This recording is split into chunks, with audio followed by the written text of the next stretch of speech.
Torej, v skladu s tem, kar je Nova Slovenija napovedovala, smo danes po predstavitvi stališč poslanskih skupin na temo energetskega zakona v Novi Sloveniji vložili pobudo, predlog za posvetovalni referendum o energetskem zakonu.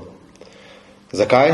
Namreč predlagamo ključno vprašanje, ki se nanaša na sprejetje predloga energetskega zakona, saj bodo namreč predlagane spremembe zelo močno posegle v življenje ljudi, določale pa bodo tudi prihodnjo energetsko politiko Republike Slovenije, ter s tem močno vplivale na poslovanje energetskih družb, delovanje lokalnih skupnosti in gospodarstva. Zlasti pa gre tukaj za ljudi. Predlog tega energetskega zakona še vedno, kljub napovedim predsednika vlade ta teden, da se bo zakon spremenil, še vedno prepoveduje ogrevanje na lesno biomaso in vgradnjo kotlov za ogrevanje na plin. Nobenih sprememb do danes ni bilo in te spremembe niti niso bile vidne skozi stališča poslanskih skupin. Marsikaj je že bilo v preteklosti rečeno strani predsednika vlade, tudi to, da se davki v državi ne bo več dvigali. Pa kot vidimo, 14 dni pozneje je bilo na primer vse drugače.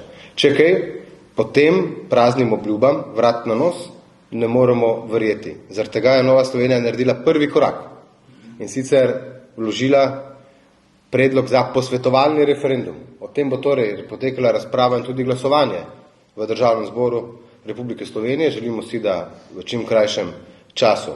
In če bo šel zakon v takšni obliki naprej, brez upoštevanja naših amandmajev, kjer bi prečrtali določbe členov, ki prepovedujejo vgradnjo kotlov na zemeljski plin v stavbah, novih stanovanjskih stavbah in tako naprej, po izteku seveda koncesij, kar določa zakon, ter če bi prečrtali prepoved ogrevanja, kar predvideva zakon na lesno biomaso, bilo to za Novo Slovenijo sprejemljivo. Če tega ne bo, bomo po koncu parlamentarne obravnave bili prisiljeni tudi v to, da gremo v naknadni zakonodajni referendum, seveda za zbiranjem podpisov državljank in državljanov. Prvi korak pri tem, da vlada resno premisli o svoji energetski politiki, pa je zagotovo ta, da se o tem posvetujemo z državljankami in državljani na posvetovalnem referendumu. Kajti ta energetska politika, ki jo vodi vlada Republike Slovenije s prepovedjo ogrevanja zlasti na lesno biomaso, je v bistvu stran pot. Imamo v Sloveniji namreč 450 tisoč lastnikov gozdov, ogromno ljudi se ogreva na lesno biomaso. Imamo odlično razvejano plinsko mrežje.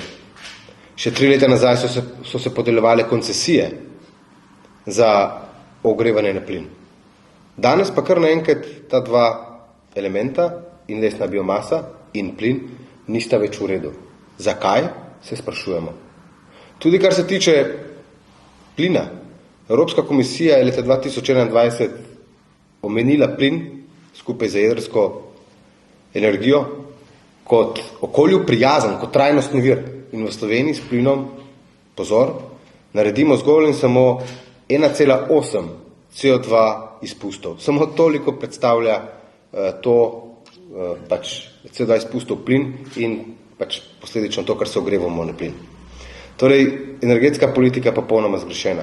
Ta posvetovalni referendum je v bistvu še en korak k temu, da vlada razmisli o tem, kam pelje energetsko politiko. Vse ima svoje meje, ampak na račun gospodarstva in ljudi se enostavno ne moremo iti zelenega dogovora. Na takšen način zagotovo ne. Kajti to bo za ljudi in za gospodarstvo absolutno predrago. Torej, predlog vprašanja, kar zagotovo zanima na referendumu, se glasi: ali ste za to, da Državni zbor sprejme predlog energetskega zakona, ki v novogradnjah prepoveduje ogrevanje na zemeljski plin in lesno biomaso v strnjenih naseljih, v obstoječih stanovanjskih stavbah pa se takšno ogrevanje poskuša čim bolj omejiti. Torej, o tem bo seveda, glede na našo ustavo in zakonodajo, potekala diskusija v Državnem zboru in to je še tisti zadnji signal, ki smo ga v Novi Sloveniji pred naknadnim zakonodajnim referendumom pripravljeni dati vladi, da ne samo da obljublja, da bo spremenila svoje stališče, ampak da to stališče tudi dejansko spremeni. Naš vodja poslanske skupine je to pobudo javno dal že v petek na vlado, da se zakon umakne. v ponedeljek v okviru poslanskih vprašanj, da se zakon umakne in da ga skupaj preoblikujemo. Pa se to kljub obljubam predstavnikov vlade ni uresničilo. In se sprašujemo, kaj se sploh dogaja v tem kaosu absurda, ki so mu priča ta trenutek pod to vlado, pa ne samo na tem področju, ampak tudi na drugih področjih, o katerih me boste zagotovo potem tudi vprašali. V Novi Sloveniji bomo tudi začeli z peticijo zbiranja podpisov. Želimo najprej tudi v okviru peticije videti, koliko državljank in državljanov se v bistvu strinja s to novelo energetskega zakona, ki prepoveduje ogrevanje na drva in zemeljski plin. Torej, ta peticija je javnosti in vsem državljankam in državljanom dosegljiva na naših socialnih omrežjih, pa tudi na www.nsi.si. Še ena pomembna stvar. Predsednik vlade in vladni predstavniki, včeraj smo imeli zelo dobro diskusijo z njimi v okviru jedrske energije.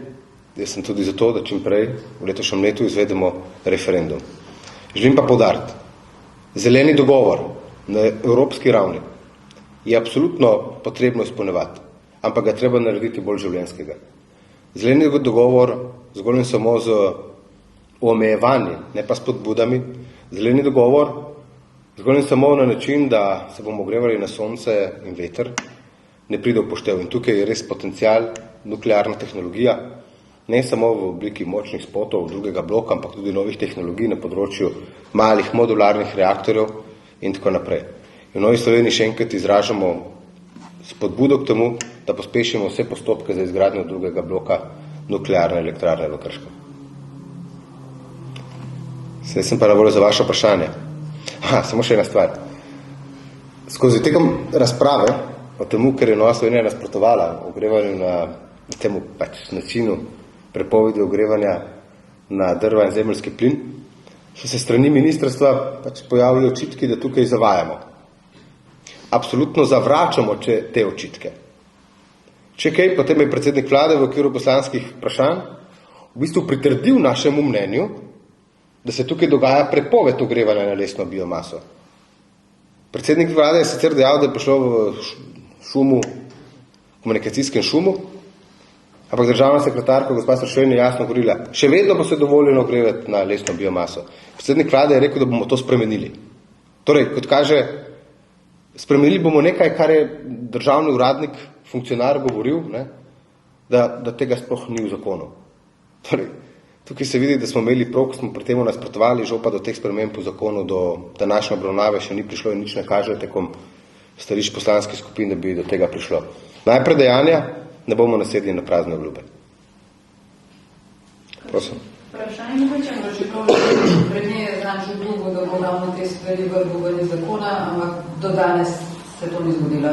Ne, do danes se to ni zgodilo. Časa pa je bilo skoraj en teden dni, odkar smo dali pobudo, da se zakon umakne z parlamentarne procedure, da se najprej preoblikuje te člene, lahko se usedemo skupaj, se pogovorimo, ampak do tega seveda ni prišlo. Ne? In ne vem, zakaj bi potem zakon spustili v takšni obliki naprej. Torej, še ena razprava v državnem zboru o posvetovalnem referendumu bo torej bila. Ne? Potem pa upamo, da bo vlada uvidela in da zakon pravčasno umakne pred nadaljnjim sprejemanjem, ne? In da preoblikujemo te člene zakona. Veste, od včeraj do danes se bi te členi zakona pač enostavno črtali, ali pa, ne vem, predsednik vlade odgovarja na poslansko vprašanje v ponedeljek. Tukaj gre v bistvu za 2 odstavka enega člena, ne, ki se to pač vrže ven, je stvar urejena.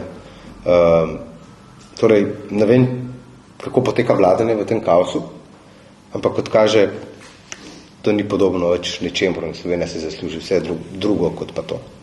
Danes poteka seja na to temo? Ja, danes poteka razprava o tem. Da bi se mogoče lahko še danes kaj spremenila? V stališčih koalicijskih poslanskih skupin tega ni bilo vidno in tudi zakon zaenkrat je takšen, kot je. In jutri se bo takšen zakon, takšen obliki, kot je, s to prepovedjo ogrevanje na lesno biomaso in plino, se bo takšen obliki pač sprejemal. Žal. Če bi bili nameni resni, potem bi se ta zakon spremenil v zadnjem tednu dni, pa se ni. Kakšno vprašanje lahko tudi na druge teme? Ja, ministrica Švarc-Pipan je danes v izjavi dejala, da ne bo odstopila, se ne bi šlo to za načrtno dejanje znotraj ministrstva oziroma da bi lastne stranke. Kako bi to komentirali? Kot kaos absurda. To se vleče zdaj že 4 tedne, ta agonija. Jasno je, da je ministrica tukaj objektivno odgovorna. Gre tudi za kolektivno odgovornost vlade, ki je pač podprla ta sklep o nakupu te famozne stavbe na Litijski. Tudi kot kaže, če neki uradniki delajo po svoje, pa ti si resorni minister, kot kaže, ne obvladuješ tega resorja. Jaz mislim, da kadar izgubiš kredibilnost v takšni meri, kot se je zgodila ministrici, da je pred teboj izvoljen samo še odločitev o odstopu. Ne samo sprejem objektivne odgovornosti, brez odstopa, to prvič jaz vidim v tej državi. Me pa žalosti ena stvar, in sicer, da se celotna krivda meče na uradnike. Jaz trdim, da imamo v tej državi dobre uradnike, da pa morajo tisti, ki so v vodstvenih strukturah ministrstev, pač poskrbeti za pravilne odločitve. To, da se je zgodil nakup stavbe brez cenitve, brez ocene same vrednosti, je nesprejemljivo. Ampak zato moram minister vedeti. Sam sem bil minister in vam moram povedati, da sem se sam ogledoval stavbe po Ljubljani, če je potrebno. Pa smo kupili velike površine, naprimer za potrebe Luke Koper, od občine Ankara, naprimer, pa smo tudi mi naredili cenitev, pa niso za zasebnika, pač smo želi lastne cenitve, kljub temu, da te zakon tukaj ne zavezuje, ampak ravnaš kot skrben gospodar. Skrbi pa to, da je tudi ministrica podpisana pod to pogodbo. Tista pogodba, tisti, ki ste kupili avtomobil ali pa karkoli, verjetno, da imate več pravnih varovalk kot v tisti pogodbi, zgolj samo pač protikorupcijska klavzula, edina varovalka, ki ščiti državo. Država si ne sme privoščiti, zlasti pa ne neko ministrstvo, resno ministrstvo, pač take šlamastike, da na 3 straneh naredi neko pogodbo na kupu stavbe v višini 8 milijonov evrov, na 3 straneh videno kupljeno, iz Kitajskega še nisem videl. Zdaj se to ne kriviti uradnike, veste, kdo tukaj odgovoren.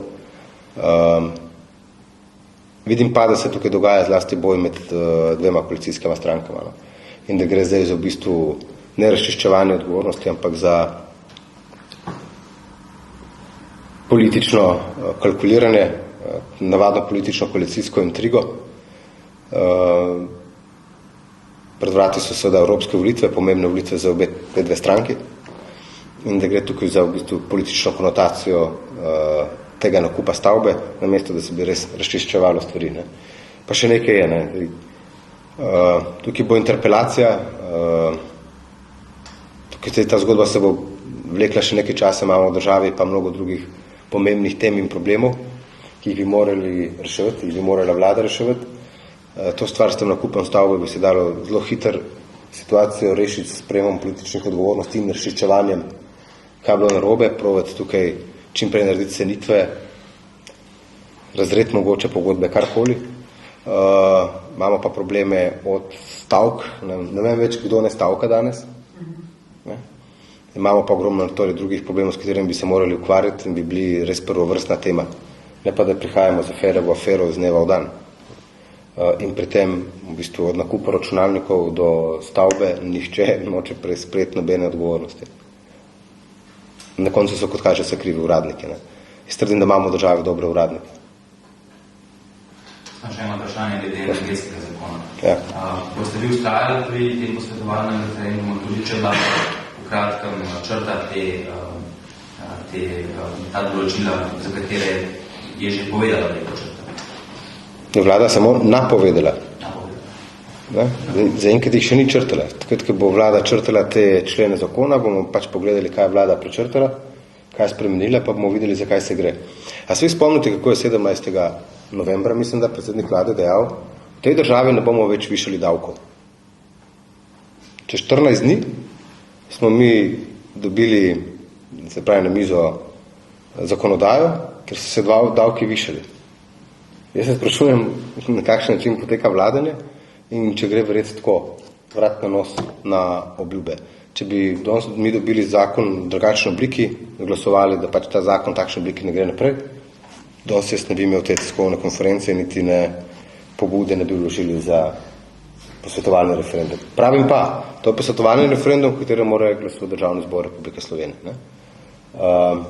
Verjamem, ne, poslanci koalicije imajo možnost, da do tega sploh ne bi prišlo.